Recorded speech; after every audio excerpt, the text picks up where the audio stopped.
परवा एका कॉन्फरन्समध्ये फंड मॅनेजर्स भेटले आणि मला आत्ता जसं मार्केट तुटतंय तसं वाढतही आहे. म्हणजे काल 1300 पॉईंट वाढलं, त्याच्या गेल्या आठवड्यात जवळजवळ 2000 पॉईंट खाली आलं होतं. म्हणजे हे जे चढ उतार आहेत ते ट्रम्प्सनी काही निर्णय घेतला, त्याच्याबरोबर बजेट आलं त्यामुळे झालेले निर्णय, अशा हजारो गोष्टी सारख्या चालू असतात. पण ही नेमकं जे काही घडतंय त्यानुसार त्या फंड मॅनेजरला आम्ही विचारलं की आम्हाला आमचे क्लायंट सारखा हा प्रश्न विचारतात की मार्केट काय होईल आता पुढच्या महिन्याभरात 2 महिन्यात. तर तो म्हणला की पुढच्या 2 महिन्यात वगैरे हे तर खूप लांबची गोष्ट आहे, मी काही त्यात देव नाही आहे, मी त्यात एक्सपर्ट आहे, मी अंदाज वर्तवू शकतो, पण नेमकं काय होईल ठामपणे नाही सांगू शकत.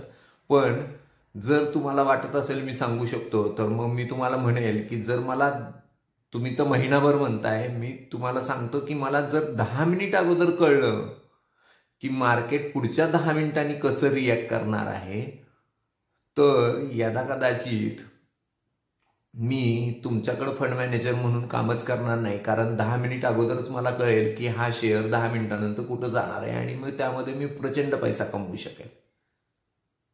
सेम थिंग जी ट्रेडिंग करतात ती लोक म्हणतात की ते आम्ही कॅन्डल चार्ट हे ते असं तसं सगळं बघून आम्ही प्रिडिक्शन करतो. जर एवढं खरंच सत्य त्यांना कळत असलं असतं तर कुणी त्या सगळ्यांनी तोच काम केलं असतं आणि त्यांनी सुद्धा तो प्रोडक्ट विकला नसता, कारण त्यांच्याकडे एवढा इनफ पैसा झाला असता. त्यांचे निर्णय त्यांनी जे करतायत, त्यांच्याकडे तसं सॉफ्टवेअर वापरतायत, AI टूल वापरतायत, असं जर सगळं असेल तर त्यांनी एवढे पैसे कमवले असते की त्यांना हे टूल विकायची गरजच पडली नसती. शांत चित्ताने मालदीवला, दुबईला, सिंगापूरला, स्वित्झर्लंडला जाऊन महिने एन्जॉय करू शकले असते ना. तर मला जे त्या फंड मॅनेजरनी सांगितलेलं प्रचंड आवडलं की मला 10 मिनिट अगोदर जर माझ्यासाठी शेअर मार्केट ओपन झालं आणि कळलं की 10 मिनिटानंतर काय होणार आहे तर मी आता कदाचित फंड मॅनेजरची नोकरी सोडून मस्त कुठल्या तर बीचवर एन्जॉय करत असलो असतो. Same thing. त्यामुळे नक्की लक्षात घ्या की मार्केट भविष्यात काय होणार आहे हे कोणच प्रिडिक्ट नाही करू शकणार, फक्त अंदाज वर्तवू शकतो तो. थँक्यू.